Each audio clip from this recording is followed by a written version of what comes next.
comes because our families are starving. And if you don't hear the seriousness of my voice, I hope you open your ears and you absolutely listen to what I'm saying. Because this is a warning for what's coming. It's not going to be peaceful much longer. It's not going to be rah-rah. It's not going to be speeches. It's not going to be gathered outside saying a Pledge of Allegiance. It's not going to be waving flags. It's going to be real. When you've seen the things that I've seen, I went to war for this country. I've seen the ugliest, dirtiest part of humanity. I've been in combat, and I never want to go back again. But I'm telling you what, I will to save this country. If it has to be against our own citizens, it will happen. And there's a million people like me, and you won't stop us. Open the county. Let our citizens do what they need to do. Let owners of businesses do what they need to do to feed their families. Take the masks off. Quit masking and muzzling your children. The psychological damage that you're doing to them is horrible. I've had 6 friends kill themselves since it's happened. Veterans who lost their jobs. How do you feel about being complicit in perpetuating that? The greatest hoax ever perpetuated on the American people, and you're a part of it by wearing your masks. In Shasta County, we're supposed to be red country up here. Not blue country, we're red country up here. The point is that if they're doing this because of social justice, what are they going to be doing when their belly is hungry? All right, when there's no more food at the grocery stores? Are you prepared for that? All right, and this is not to cause you fear, but this is to give you the reality of things that are going on not only around the country, but that can be going on around your own city, in your own town, in your own block. All right, because the people who have been actually facing these in the suburbs, I bet you they didn't think that that was going to happen in their suburbs. But now they have those very same people outside their door demanding stuff. All right? When is it going to be that they're actually going to break into the homes and take whatever they want, as they have been doing it with the businesses? Have you considered that? I really hope you have, because if you have not gotten prepared, you need to do so quickly. When the only constant in life is change, you need to be ready. This is the Man-Made Survival Show. Hello everyone, my name is Jose Prado with Man-Made Survival. Thanks so much for coming back to the channel and watching this video. Please share with your friends and family so you can get started with the conversation on preparedness, because everyone needs to get prepared. If 2020 has taught us anything, is that we must be ready for anything that may happen. This year has been extremely crazy on the things that have actually gone on, not just in the United States, but around the world as well. So I encourage you to share this with your friends and family. Also, please like this video, leave a comment, and subscribe to the channel so more people can get this information, which is really, really important. The past few days, I have been very busy, all thanks to the interview that I did with Mike Adams when he invited me over to his channel. A lot of people have reached out to me, and a lot of people have actually ordered the books, which is the picture that I'm going to be showing you here. I'm very grateful for that. And also, some people have ordered some stuff through the store, and I'm very appreciative of all of that. I want to thank Mike Adams once again for inviting me over to his channel, and everyone else. I want to say thank you for listening, for reaching out to me. I really appreciate it. And, you know, it has kept me very busy for the past few days, which is one of the reasons why I haven't been able to answer any comments or really put out any videos, because I've been very busy filling orders and sending free books to all the people who requested them. So that's one of the reasons why. So hopefully now that I was caught up with all of that, I hope that, you know, that now I get back into the routine of making a video every day or every other day. But you can expect me to put out videos more often than not. But anyways, let's get into today's topic, which is going to be what's been happening to the supply chain, because many things have been happening, not just what has been happening with the government and all these CDC guidelines and everything that they have been doing to pretty much cripple the supply chain, but also nature. All right, so even though the information I'm going to be sharing today for some people is going to be kind of old, I encourage you to stay all the way to the end, because there's a lot of things that I need to share with you. So if this goes longer than what I expect it to be, I'm going to make it a 2-part series. But if not, if I can put it all into one video, then that's going to be great. But that's just how much information I have on this topic. So right now, what I want to start with is the preparedness. The reason I want to start with the preparedness is because I want to get this at the very front so people can pay attention to it very closely. All right, and the part of today's preparedness is going to be or been telling you why you should always have chickens in your home. Especially, if you have a big yard, if you have a big backyard, whatever it is, you should be raising chickens. Now, you do have to check with your local government to see what the rules are there as far as raising chickens and stuff. But if you live in a rural area where there's no restrictions or anything like that, I encourage you to raise chickens, because the chickens that you grow, they're gonna give you eggs, and out of those eggs, they're gonna be organic. What's gonna go into them. There's not gonna be any antibiotics, any hormones, nothing like that. No GMOs or anything like it. All right, so let's compare that, you growing your own chickens, to the grocery store, because a lot of people believe that would actually be more expensive to raise the chickens and then they're giving you eggs, as opposed to just going to the grocery store and grabbing a 12-pack of eggs or whatever. So I have a picture for you. This from my local grocery store. As you see on the screen right there, there's an 18-pack of eggs. This from Happy Egg, and it has all the labels on it. That is organic, free range, pasture raised over 8 acres, and of course it has the USDA seal of approval. But these eggs are $6.98. All right. The next one that I found on those shelves in my grocery store was the 12-pack. So it's pretty much the same thing, but the price is a little bit lower. It's $4.68. The next company is Nellie's, free range. We love our hands. It's a 12-pack of eggs, and they're large, and that one runs for $4.24. And the next one, it's the Eggland's Best organic large eggs, and that one goes for $4.67.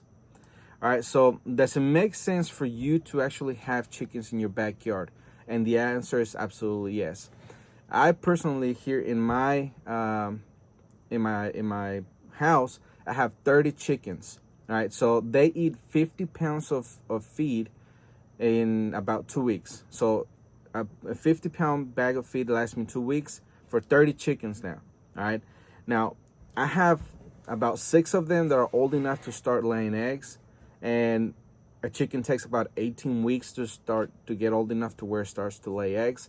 So here at my house, on average, every day I get about 4 eggs, or 5 really. So 5 eggs each day.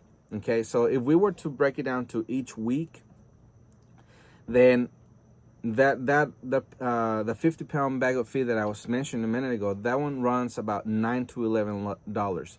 It depends on what they have at the store when I go, but usually I pay about $9 plus tax. So let's just say, a flat $10. So each week, to feed the chickens, it takes about $5 to feed them. Now, if I do the math on five eggs each day for 7 days, that's 35 eggs.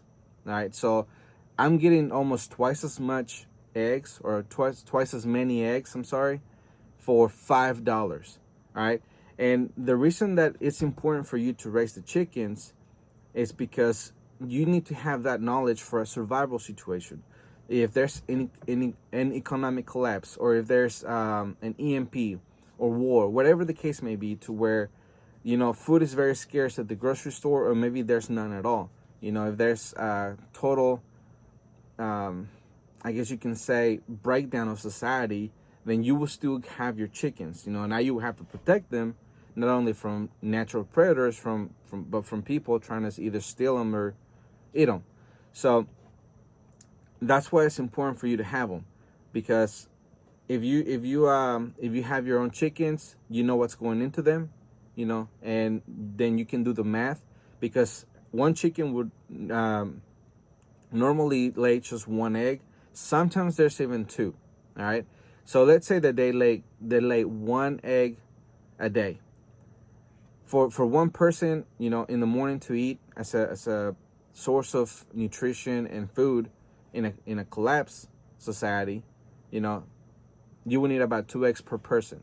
So you would have to have enough eggs for everyone in your group or your alliance, or even just your family, in order for everyone to have a healthy breakfast, but it's going to give them the nutrients they're going to need to keep on going. And of course, you want to supplement that with other things like your garden that's going to give you produce, and you can make a healthy breakfast, or maybe even a lunch. So it's important for you to have your own animals in your own home. If you don't have any space, then you really should consider moving out of the city and into the rural area where you can where the rent is cheaper, where there's less regulations, stuff like that. So I encourage you to do that because of all the things that we're seeing around the country right now, especially since the economy has really tanked and there's millions upon millions of people out of work, which is my first headline. And the first headline really makes you think, are we really that close to social unrest to the levels that we've never seen before? Something that would make Portland and Austin, Texas, and other places around the country look like a picnic. All right, here's the first headline. Are bread riots coming to America? This from theweek.com. People around the country have been testifying how they are down to the last dollar or flat broke, facing evictions or living on the streets, unable to afford vital prescription or even food. Quote, I've got $18.91 in my bank account this morning. My cupboards are getting low. My dog will have to eat whatever me and my kids eat, and my gas light will be back on shortly, end quote, wrote one Redditor recently. Quote, my car payment was due today, and I'm still $200 short, $500 counting last month. My phone bill is due in a few days. I'm a month behind on the electric bill. I have about $60 to my name. I'm not going to make rent, and my landlords have already said they will not be giving any allowances, end quote, wrote another. Quote, well, I've waited and now my power turns off at the end of the day. In a house where my entire family has moved in with me. Worst of all, I have 2 toddlers and virtually nowhere to go. Rona and the government have picked off my family one by one, and this seems to be the final nail in the coffin, end quote, wrote a third. One wonders, is America about to see bread protest or even riots? And that is a fair question to ask because a lot of people are seeing themselves in a very bad situation, as you heard in the first video before this podcast started, because people are starting to really come to terms that if things do not change, if the government do not lift the regulations, then very bad consequences are going to come just out of that. Never mind that we have been in an economic downturn for a very long time. But the point is that things would not be this bad if it wasn't for the government guidelines and what the CDC has said. So pretty much all the blame can go back to Fauci and all the government governors and everyone else who have put all this stuff in place, and everybody else who actually enforces all those guidelines. Because some people do think that they will not work, that they are counterproductive, but nonetheless we still have to abide by them. So really it's because of the government. I'm going to replay that video that I played at the beginning of the podcast so we can refresh our memory. Here it is. Comes because our families are starving. And if you don't hear the seriousness in my voice, I hope you open your ears and you absolutely listen to what I'm saying. Because this is a warning for what's coming. It's not going to be peaceful much longer. It's not going to be rah-rah. It's not going to be speeches. It's not going to be gathered outside saying a Pledge of Allegiance. It's not going to be waving flags. It's going to be real. When you've seen the things that I've seen, I went to war for this country. I've seen the ugliest, dirtiest part of humanity. I've been in combat, and I never want to go back again. But I'm telling you what, I will to save this country. If it has to be against our own citizens, it will happen. And there's a million people like me, and you won't stop us. Open the county. Let our citizens do what they need to do. Let owners of businesses do what they need to do to feed their families. Take the masks off. Quit masking and muzzling your children. The psychological damage that you're doing to them is horrible. I've had 6 friends kill themselves since it's happened. Veterans who lost their jobs. How do you feel about being complicit in perpetuating that? The greatest hoax ever perpetuated on the American people, and you're a part of it by wearing your masks. In Shasta County, we're supposed to be red country up here. Not blue country, we're red country up here. Like he said, people need to eat. Families or, parents, they want to feed their family. So the next headlines that I have for you are pretty devastating, and they follow a video. All right, so here's the first headline. Hungry New Yorkers from quarter-mile line for free food in Queens. This from the New York Post. Thousands of cars form mile-long lines at Dallas Food Bank as families drive across Texas for a box of noodles, spaghetti sauce, peanut butter, rice, and trail mix as unemployment cripples state. This from Daily Mail.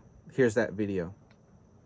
Stretched for more than a mile. Families lined up at Fair Park today for another huge food distribution. Robbie Owens is at Fair Park. As the cars formed a well-organized queue, I lived in West Dallas, but I came this far just to get the help. each told a story If it wasn't for this, we'd probably go hungry. of families navigating crisis. You know, there's times I open that refrigerator and there's little there, you know, but again, we make do with what we can, and we make it stretch. Diana King has taken in her daughter and her family. I think we got 6, because it's 3 families. My friend, we've been friends since we were little girls. Her family, her daughter lives in another location, and then my family. And there's 7 in my family. So she says every dollar that these boxes save helps them hold on. It helps pay a bill so that the water doesn't get turned off, the gas doesn't get turned off. Mortgage, we're right there on borderline. And Organizers tell me they plan to distribute enough food to support 2,000 families here this morning. But the process here appears to have been much smoother. No one waiting in line for hours to get those needed food boxes. A walk-up portion served several hundred more. Anytime you have an economic crisis, you're going to have a food crisis. It's very easy to compromise on food and nutrition because you got to make that rent payment, you got to make that car payment. So that's why we're out here today, is so that we can help those folks that need food assistance. I'm thankful today that we made it out here and we'll be able to feed our families. It's a blessing that they had this out here today for us, and I couldn't thank them more. In Dallas, Robbie Owens, CBS 11 News. All right, so you heard that video, and that video is really, really important because there's several things that I want to point out. Number one is just look at the type of cars that are lining up. This is not the very poor people that, you know, barely have a car to get around. These are people. These are middle class Americans who are struggling to even put food on the table. So that is something that people have to realize, that it's not just the lower class or the lower levels of the social class that are experiencing hardship. It's also some part of the middle class. And not only that, but the lady said, you know, that then getting the food that they need from this food bank, then that, you know, releases some dollars so they don't get other things turned off. But what's going to happen when those food lines are no longer available? Not just because the government doesn't have anything to give you, but because there's natural disasters going on that is going to make it impossible for the government to do anything. All right, so another thing that I want to point out is that one person said that they came from other parts of town, you know, they said across Texas to actually come and get the food assistance, you know, the help that they need. And one guy had even said that if it wasn't for that, then he wouldn't even be able to eat. So it's important for you to go ahead and take care of that need right now while you still have the, I guess you can say, the ability to do it, and actually think about what you want to do. You know, as far as nutrition goes, you can get picky about what you want, because when the time comes when there's no food anywhere, then you won't be able to be picky. Whatever is in front of you, that's what you're going to eat. That's what people in Venezuela discovered. All right, that's what in Venezuela there were lines of people miles long waiting for the soup kitchen to open, and it's something that we're seeing also in New York. You know, as I'm talking about this, you are seeing the comparisons between New York and Venezuela, and that is something that I have been worrying about for a very long time, because the United States is looking a lot like Venezuela. It's something that I have said for a while now. So that's why it's important for you to take matters into your own hands. All right, so the next video that I have for you is this. You know, it comes from the Seattle Times, and it says, as coronavirus economic effects strain food banks, Governor Inslee announces statewide food relief fund in Washington. Here's that video. And we are months into the pandemic, and it is hitting families hard. Some don't have food to put on the table. And with a rare level of need already higher than usual, the state is still expecting things to get worse. As Cairo 7's Simni Kim shows us, the state is planning it out by stockpiling for difficult days ahead. What you're looking at here in this Fife warehouse is about 1,200 pallets of food. The purpose of this is to provide sort of a reservoir for shelf-stable food that is entering the system to support our hunger prevention efforts around the state. Derek Sanderson, director of the Washington State Department of Agriculture, toured the state's new COVID Strategic Reserve on Friday, which has seen an exponential spike in food insecurity since the pandemic began in March. But the number of people who need help are staggering. We've shown you previous food distributions where folks have lined up and the food was gone in minutes. The WSDA says in November of 2019, 860,000 people a month visited food banks. Today, that number is expected to soar to 2.2 million. To put that in perspective, according to the census, there are 7.6 million people in Washington. So that would mean more than a quarter of the state's population would need food. The focus is on stockpiling foods like canned vegetables, peanut butter, items that don't spoil easily. During the early days of the pandemic, they were also hard to come by at times as folks hoarded items, left store shelves bare, and disrupted the supply chain. Extremely high demand. We're competing with every other state. We're competing with every other state. We're competing with every other state. We're competing in some cases with national organizations that are trying to, feed America. It's very important that we have a good handle on availability and demand for the shelf-stable product. And though what you see here now are pallets packed to the ceiling, officials know this won't go very far. Especially since we're entering the fall and winter, where the need in the state typically goes up.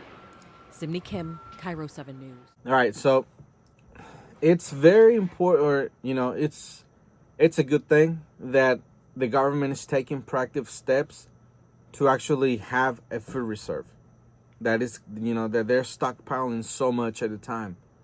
All right, but why is it that when they do it, it's a good thing, but when you do it, you're a hoarder? You're not thinking about the old people that come behind you try to get something, or the single mom. All right, everyone is responsible for their own food security. It's not up to the government to take care of you in order for you to stockpile what you need. So if you're a single mom, if you're an older person, then you need to go ahead and stockpile those things, because if the first wave of the pandemic, when it happened and all the panic buying got everything off the shelf and you found yourself not being able to get the items that you needed, imagine what's it going to look like when not even the government can help. Right now, the government is helping, quote unquote, helping by stockpiling this and giving it out when the time of need comes. All right, so there's a few, I guess you can say, key points that the video said that I want to touch on. All right, the first one is that the people in need in November was 860,000. Now people expected in need now, it's 2.2 million. So that really has increased a whole lot. All right, and one of the other things that this person said is really important. I'm going to replay it for you so you can listen from his own mouth.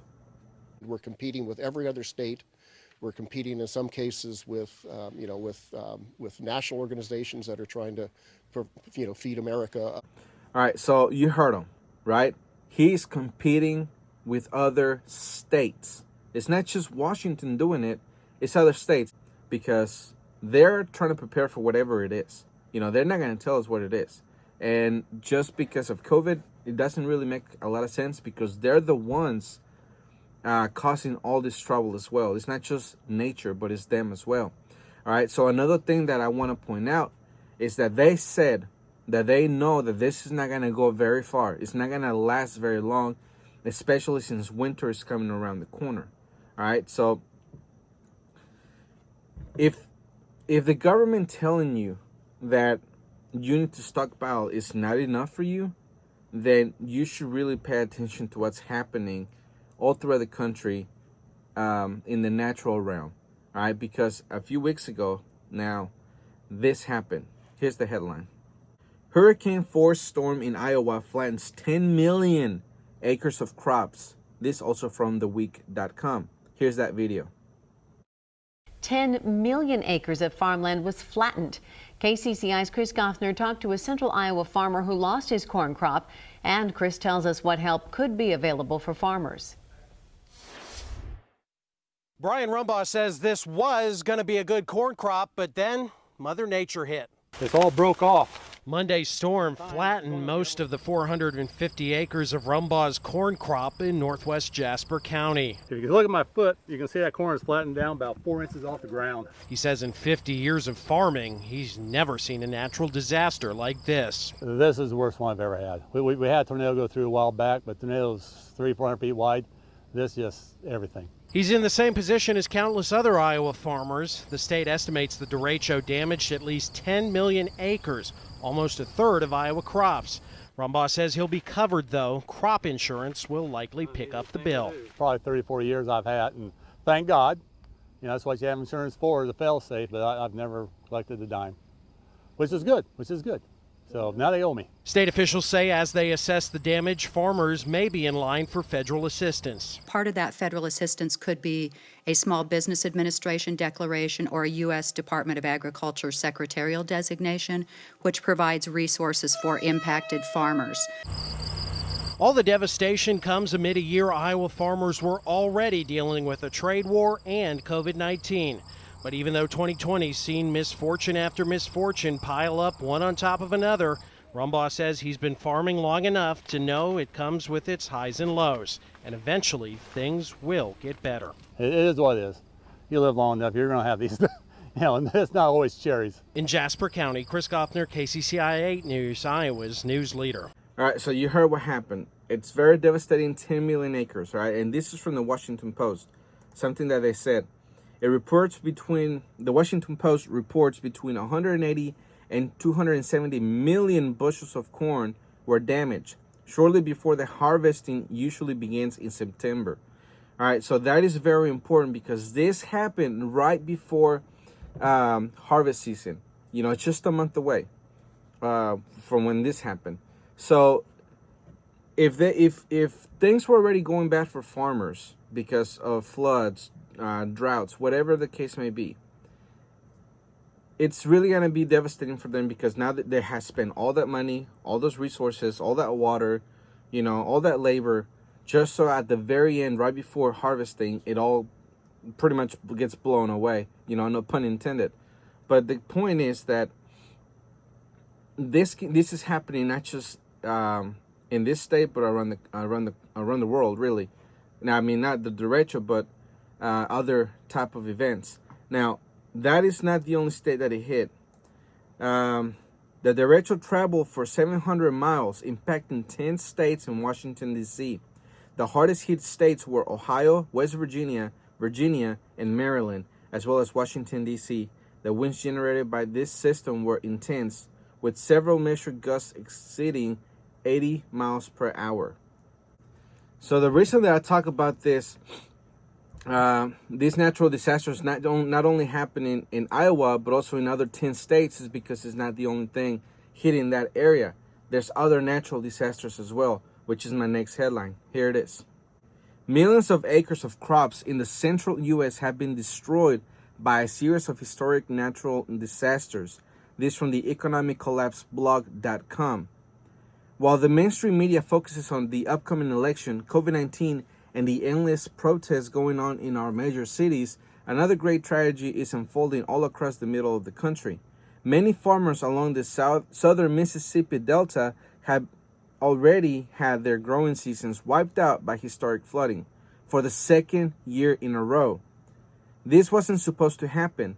The flooding of 2019 was a complete and utter nightmare, and this was the year when the recovery was supposed to begin, but instead, hundreds of thousands of acres are currently entirely buried by water. Meanwhile, countless other farmers are having their growing seasons ruined by a crippling drought. I know this sounds very strange, but it is actually happening. In fact, we are being told that drought conditions in some areas have already become the worst in almost a decade. The worst hit section of the country with the highest level of drought are in cattle country, West Texas, New Mexico, Oklahoma, Colorado, and Kansas. That's led to really damaged dry topsoil and grazing land, which could force ranchers to invest in other feeding options for livestock. All right, so that is the whole point of all of this. It's not just the government telling people that they have to, lock down their farms because the workers are getting COVID-19, but it's also nature. And it's not just this one freak storm that suddenly came and destroyed millions and millions of acres, but it's also drought. It's also flooding. All right, so it almost looks like an act of God doing all of this throughout the country. Some people may say that yes, it is. We are under judgment. And some other people say it's just nature. Things just happen. But the point is that it's being hit by all angles. And it's not just here in the United States. It's all throughout the world, which is why it's important for you to go ahead and take the time, take the investment to where you can have all the food that you're going to need for more than 2 years, if you have not already. There's preppers who have been doing this for a lot of years who don't even have a whole month worth of food. All right, so if you have been procrastinating, if you haven't had the money, if you just, don't think that things are going to get that bad and that the supply chain is always going to be there, then your time is almost up for you to get prepared all the way, because things will continue to get worse. If you don't get prepared, you're really going to suffer the consequences from not doing that. And your child, when they come to you and tell you, Daddy, Mommy, I'm hungry, and you don't have anything to give them, you're going to feel pretty devastating, because that's what I experienced in my personal life. All right, I know what it feels like, not only for me to be extremely hungry, but for my kid to come and say, Dad, I'm hungry. All right, so as a parent, it's something that it really, really messes with your mind. All right, so you better get prepared for that as well. Not only have everything that you need, but also have the mental toughness for you to actually withstand what's coming. All right, so the UN is sounding the alarm, and I know a lot of people don't very much like the UN, but they do a lot of work all throughout the world. Here's that headline: Famine of biblical proportions looms over humanity due to COVID-19, UN food chiefs warn. This from RT.com. The COVID-19 pandemic may lead to a calamity of epic scale, with millions of facing starvation worldwide.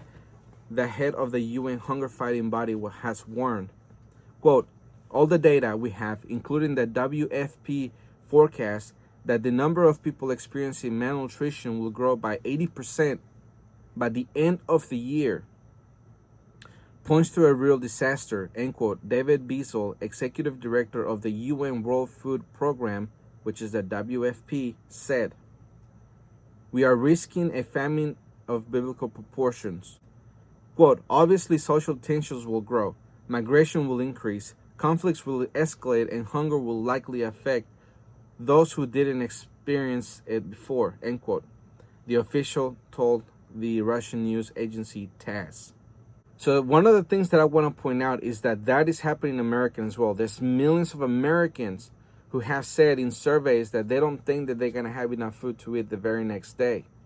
All right, and some people have said that they have actually skipped meals because they don't have anything to eat.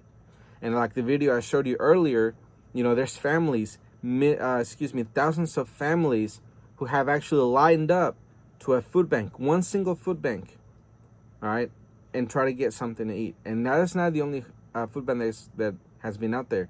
They're scattered all throughout the country in very populated areas. So when that help can no longer come along, it's going to get nasty. All right, so now you as a prepper, all right, you need to really pay attention and see how things can actually look like, right? Because everything that we have said for many years have been scenarios. But things are happening now. It's just reality, and it's real life. The things that are happening in the country right now is data that you need to be collecting. Now, if you want to really get kind of like a taste of what it's going to look like when the society actually breaks down. You know, when we enter a real crap has hit the fan scenario, just look to Portland, all right? Look to Austin, look to Chicago, look to what happened in Wisconsin, all right? Which is my next headlines. All right, I'm going to read a couple of headlines. You know, it's just what's been happening in the past week and a half. You know, not just in Seattle, in other places, but around the country. All right, so as I'm reading them, I'm going to be playing a video. But when you look at all these people, just look at them at coming at your home. All right, just think of them as a wave of people looking for food. Can you defend yourself against all these people? Here's the headlines. Portland BLM revolutionaries bring guillotines into suburbs where they burn American flags, fling poo, and demand shelter. This from Searhedge. Another NYC war zone weekend. Over 30 shot, many of them bystanders in violence reminiscent of 1980s. Also from Searhedge. BLM mayhem. Swarm of armed anarchists wielding axes and guns descend on Denver police headquarters and shoot fireworks at cops. This from thesun.com. Watch. Gunshots ring out as armed rioters confront police in Wisconsin. This from Breitbart.com. This is insane.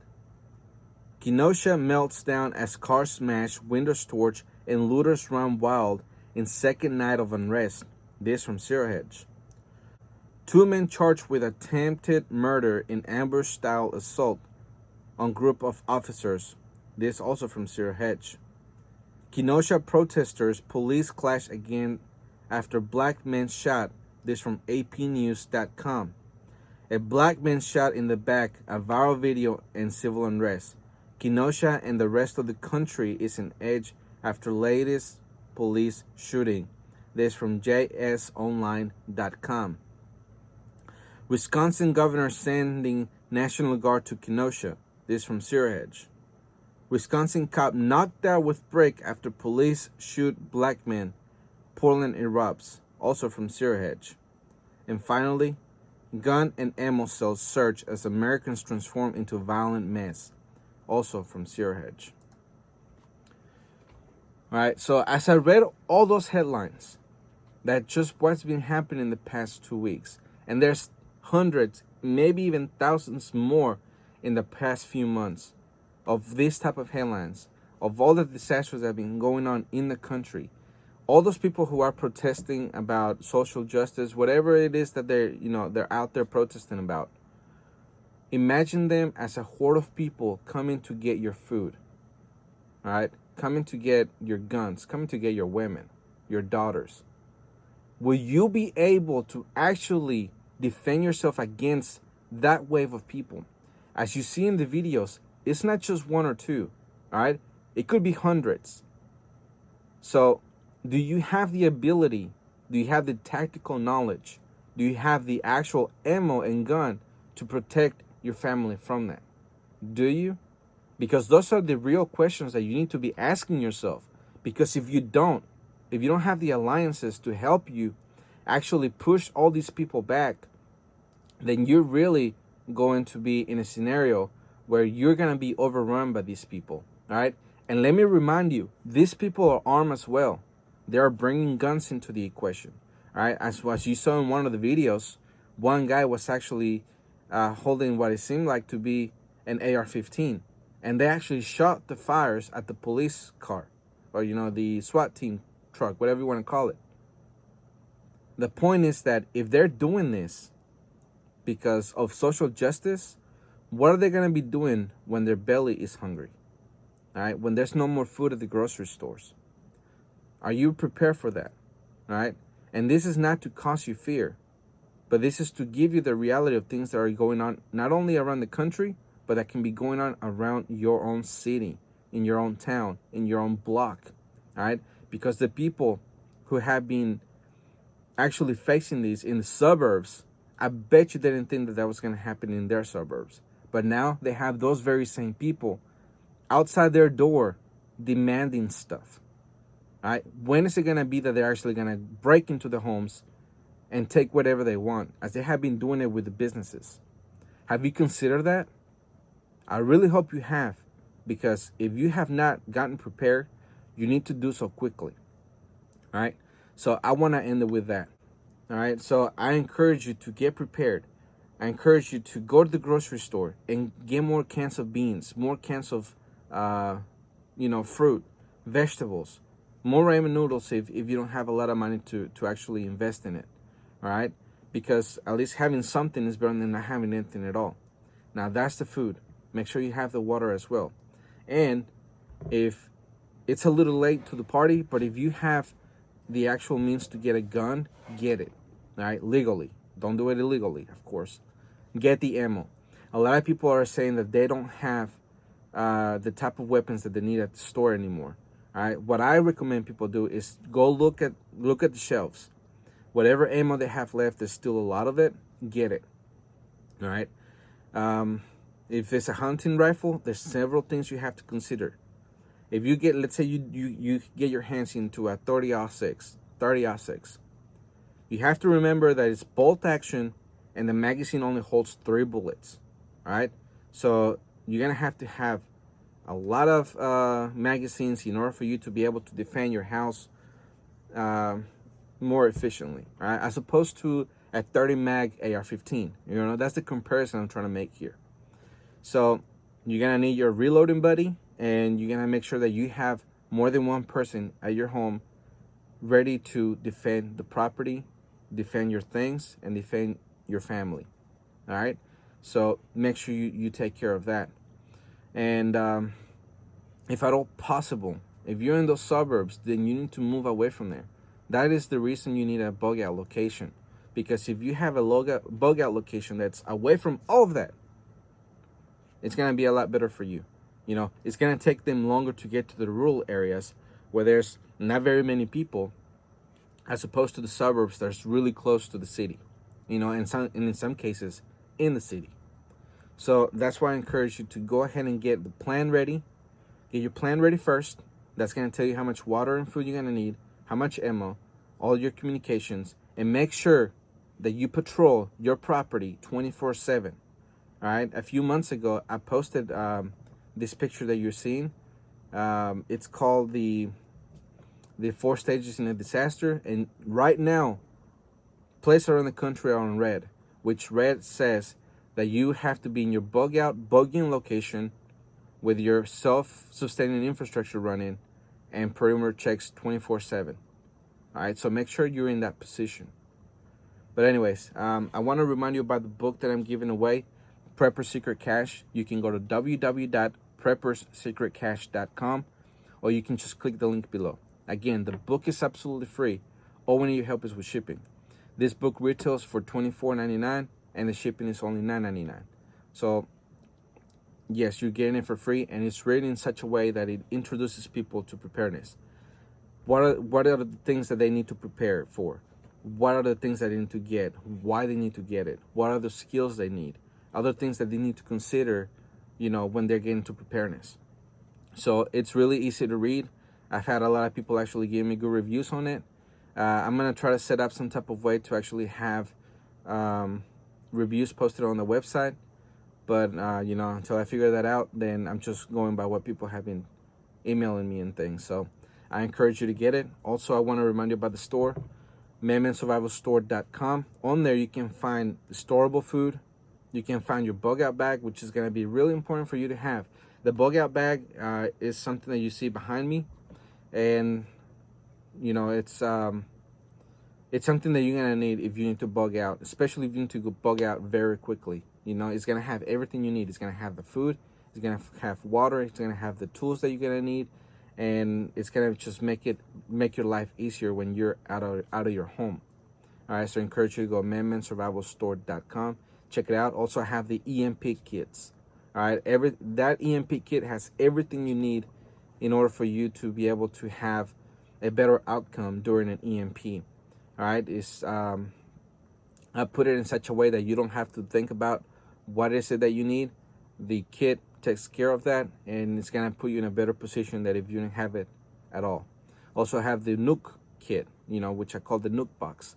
It has everything you're gonna need when a nuclear disaster happens in the United States. If we ever get a nuclear bomb detonated over us, then you're gonna have the stuff that you need when you need it, and it's gonna help you survive.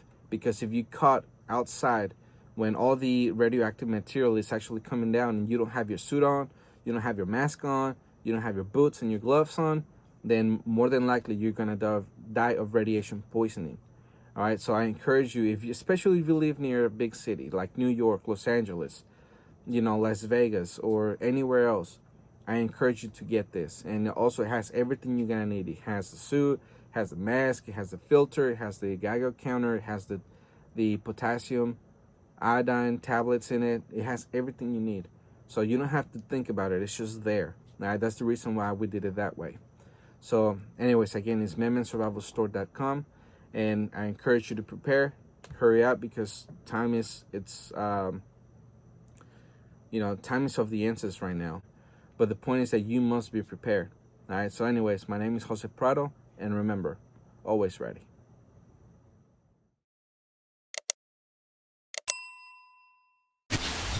The Man-Made Survival Show.